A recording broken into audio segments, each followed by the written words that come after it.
സ്നേഹപൂർവ്വം ഷാമ സീരിയലിൻ്റെ coming soon എപ്പിസോഡിൻ്റെ promo റിവ്യൂയിലേക്ക് എല്ലാവർക്കും സ്വാഗതം. അങ്ങനെ പ്രിയങ്ക ശരത്തിൻ്റെ കൂടെ വീട്ടിലാരെയും അറിയിക്കാതെ ഒരു കത്ത് എഴുതി വെച്ചിട്ട് ശരത്തിൻ്റെ കൂടെ പോകുവാണ്ടോ. ഈ സമയം കത്ത് വായിച്ച് ആകെ തകർന്നിരിക്കുവാണ് യശോദയും സുകുമാരിയമ്മയും ദേവനും രാധികയും അവരെല്ലാവരും. അങ്ങനെ കണിമംഗലത്തുകാർ അറിയുന്നതിന് മുമ്പായിട്ട് പ്രിയങ്കയെ തിരിച്ചു കൊണ്ടുവരാനായിട്ട് പ്രിയങ്കയെ അന്വേഷിച്ച് വീട്ടിൽ നിന്ന് ഇറങ്ങുവാണ് ദേവൻ.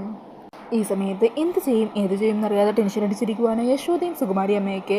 രാധികയാണെങ്കിൽ പൂജാമുറി കയറി വരുന്നതിന് വേണ്ടിയിട്ടുള്ള പ്രാർത്ഥനയും അതുപോലെ പ്രിയങ്ക തിരിച്ചു വരണമെന്നും പറഞ്ഞ് പ്രാർത്ഥിച്ചുകൊണ്ടിരിക്കുവാണ്. ഈ സമയം രാത്രിയിൽ പ്രിയങ്കയെ അമ്പലത്തിലേക്ക് കൂട്ടിക്കൊണ്ടുപോകാനുള്ള സമയമാകാറായി.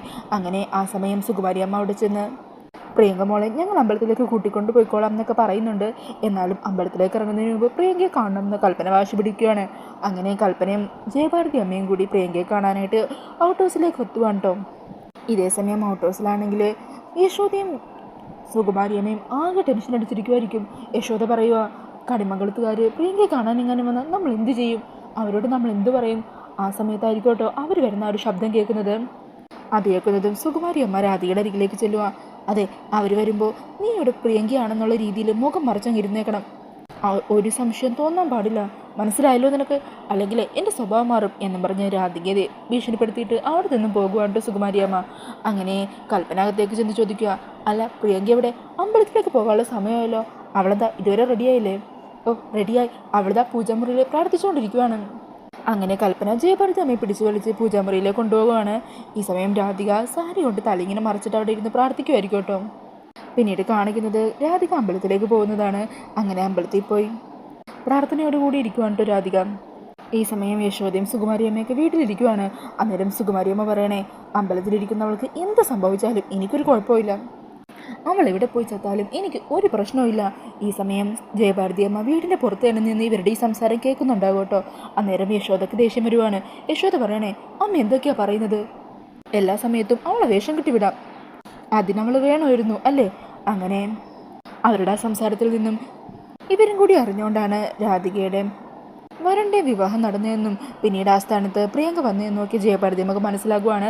മാത്രമല്ല അമ്പലത്തിലേക്ക് പോയിരിക്കുന്നത് രാധിക തന്നെയാണെന്നും ജയഭാരതി നമുക്ക് മനസ്സിലാകുവാണ്.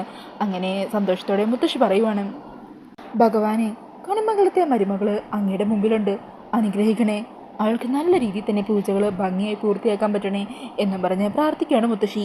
പിന്നീട് കാണിക്കുന്നത് ചന്ദ്രശേഖരൻ പറഞ്ഞതുപോലെ തന്നെ അമ്പലത്തിൽ വെച്ച് തന്നെ പ്രിയങ്കയുടെ കഥ കഴിക്കാൻ ഗൗതം അവിടെ എത്തുന്നുണ്ട്.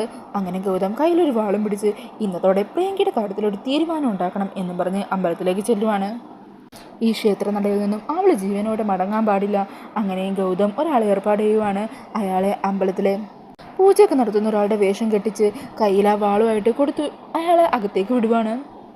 അതേസമയം ദേവനാണെങ്കിൽ പ്രിയങ്കയെ കണ്ടെത്തി തിരികെ അമ്പലത്തിലെത്തിക്കുന്നുണ്ട് കേട്ടോ. അങ്ങനെ പ്രിയങ്കയെ അമ്പലത്തിൽ പൂജയും മറ്റും ചെയ്യാനായിട്ട് അവിടെ ഇരിക്കുന്നതും കാണിക്കുന്നുണ്ട് പ്രമോയിൽ. പിന്നീട് കാണിക്കുന്നത് ഗൗതം ഏർപ്പാടാക്കിയ ആള് വാളുമായിട്ട് പ്രിയങ്കയെ വെട്ടാനായിട്ട് വരുമായിരിക്കും. എന്നാൽ എന്തോ ഒരു പാളിച്ച സംഭവിക്കുകയാണ്.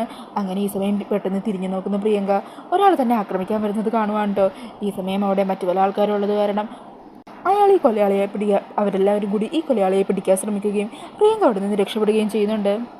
പിന്നീട് കാണിക്കുന്നത് രാധിക പൂജയെല്ലാം വളരെ ഭംഗിയായിട്ട് തന്നെ പൂർത്തിയാക്കി പൂജ കഴിഞ്ഞുള്ള ഒരു പ്രസാദം ഉണ്ടല്ലോ അതുമായിട്ട് കണിമംഗലത്ത് എത്തുവാണ്. ഈ സമയം കണിമംഗലത്ത് തന്നെ വീടിൻ്റെ മുറ്റത്ത് എല്ലാവരും കൂടി നിൽക്കുന്നുണ്ടായിരിക്കും കേട്ടോ. വരുണുണ്ടാകും, പിന്നെ മുത്തശ്ശിയും പത്മിനിയും, അങ്ങനെ അവരെല്ലാവരും ഉണ്ടാകും. അങ്ങനെ പൂജയുടെ പ്രസാദമായിട്ട് വരുന്ന രാധികയെ കാണുന്നതും വരുണിന് ഒത്തിരി സന്തോഷമാകുവാണ്. ഈ സമയം ടെൻഷനോട് കൂടി നിൽക്കുവാണ് യശോദയും സുകുമാരി അമ്മയൊക്കെ. അന്നേരം ദേവൻ രാധികയെ കൈപിടിച്ച് അകത്തേക്ക് കയറാൻ പറയുവാണ്. അങ്ങനെ വരുണിനും കണിമംഗലം കുടുംബത്തിനും വേണ്ടിയിട്ടുള്ള ഐശ്വര്യ പൂജ ഭംഗിയായി പൂർത്തിയാക്കി വരുണിൻ്റെ ഭാര്യയായ രാധിക തന്നെ കണിമംഗലത്തേക്ക് പടി കയറുവാണ്. അപ്പോൾ ഈ ഒരു കമ്മിങ് സൂൺ പ്രൊമോ റിവ്യൂ ഇഷ്ടമായിട്ടുണ്ടെങ്കിൽ മറക്കാതെ വീഡിയോ ഒന്ന് ലൈക്ക് ചെയ്യണേ. ഇതുപോലുള്ള കൂടുതൽ റിവ്യൂസിനായിട്ട് ഈ ചാനലൊന്ന് സബ്സ്ക്രൈബ് ചെയ്തും കൂടി സപ്പോർട്ട് ചെയ്യണേ. Thank you.